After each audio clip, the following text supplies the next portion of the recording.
आज से शुरू हुआ संसद का बजट सत्र। राष्ट्रपति के अभिभाषण के दौरान विपक्ष ने किया हंगामा। कानपुर में देर रात हुआ दिल दहला देने वाला हादसा। बस ने 17 वाहनों को मारी टक्कर। हादसे में 6 लोगों की मौत, 9 लोग गंभीर रूप से घायल। एक बार फिर चर्चा में पंजाबी सिंगर गिप्पी ग्रेवाल पैदल जाना चाहते थे पाकिस्तान। भारतीय रेंजर्स ने बॉर्डर पार करने से रोका। पैदल जाना नियमों के खिलाफ। नमस्कार, मैं हूं संजय सेठी, आप देख रहे हैं जय श्री राम।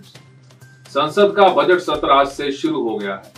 इसकी शुरुआत राष्ट्रपति रामनाथ कोविंद के संबोधन से हुई। जिस दौरान राष्ट्रपति का अभिभाषण चल रहा था, उस वक्त सदन में विपक्ष ने खूब हंगामा किया। हालांकि ऐसा पहली बार नहीं है, पिछले कुछ सालों से राष्ट्रपति के संबोधन के दौरान लगातार हंगामा हो रहा है। कानपुर में देर रात दिल दहला देने वाला हादसा हुआ।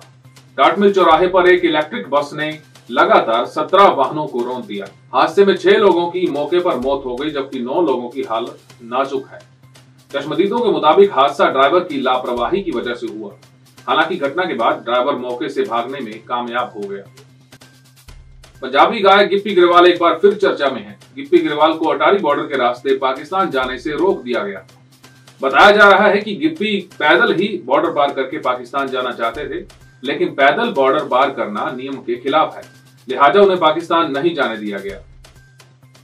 कनाडा में कोरोना वैक्सीनेशन को लेकर फ्रीडम कॉन्वॉय नाम से चल रहा विरोध पीएम जस्टिन ट्रूडो के घर तक पहुंच गया है। राजधानी ओटावा में प्रदर्शनकारी ट्रक ड्राइवर्स ने ट्रूडो के घर को घेर लिया है। हालांकि इससे पहले ही परिवार समेत ट्रूडो घर छोड़कर सीक्रेट लोकेशन पर चले गए हैं। कोरोना की तीसरी लहर में अब एक बड़ा खतरा ब्रेन स्ट्रोक का है। पटना की इंदिरा गांधी आयुर्विज्ञान संस्थान ने कोरोना संक्रमितों में तेजी से बढ़ रहे ब्रेन स्ट्रोक के मामलों को रिसर्च का विषय बताया है। यहाँ 15 दिनों के अंदर 42 से ज्यादा ब्रेन स्ट्रोक के मरीज भर्ती हुए हैं। इनमें 30 में कोरोना के साइड इफेक्ट्स दिख रहे हैं। इमरान खान 3 फरवरी को चीन दौरे पर जा रहे हैं। कहने को उनकी विजिट बीजिंग में 4 फरवरी से शुरू होने जा रही विंटर ओलंपिक्स की इनॉग्रेशन सेरेमनी के लिए है। लेकिन पाकिस्तानी मीडिया की रिपोर्ट्स में कहा गया है कि इमरान चीनी राष्ट्रपति शी जिनपिंग से $3 अरब का कर्जा मांगने जा रहे हैं। रूस और यूक्रेन में सीज फायर के बाद भी तनाव बरकरार है। रूसी हमले के खतरे को देखते हुए यूक्रेन के आम लोगों ने भी कमर कस ली है। आम लोग अपनी मर्जी से सेना के साथ मिलकर नकली बंदूकों के जरिए अभ्यास कर रहे हैं। इतना ही नहीं, यूक्रेन की सेना ने लोगों को अभ्यास में शामिल होने के लिए एडवर्टाइजमेंट भी शुरू कर दी है। 35 साल के स्पेनिश टेनिस खिलाड़ी राफेल नडाल ने 13 साल बाद अपना दूसरा ऑस्ट्रेलियन ओपन खिताब जीत लिया है। उन्होंने फाइनल में 25 साल के रूसी स्टार डेनियल मेदवेदेव को 5 सेट में हराया है। इसी के साथ वो 21वां ग्रैंड स्लैम जीतने वाले पहले टेनिस प्लेयर बन गए हैं। अब बात आज के इतिहास की।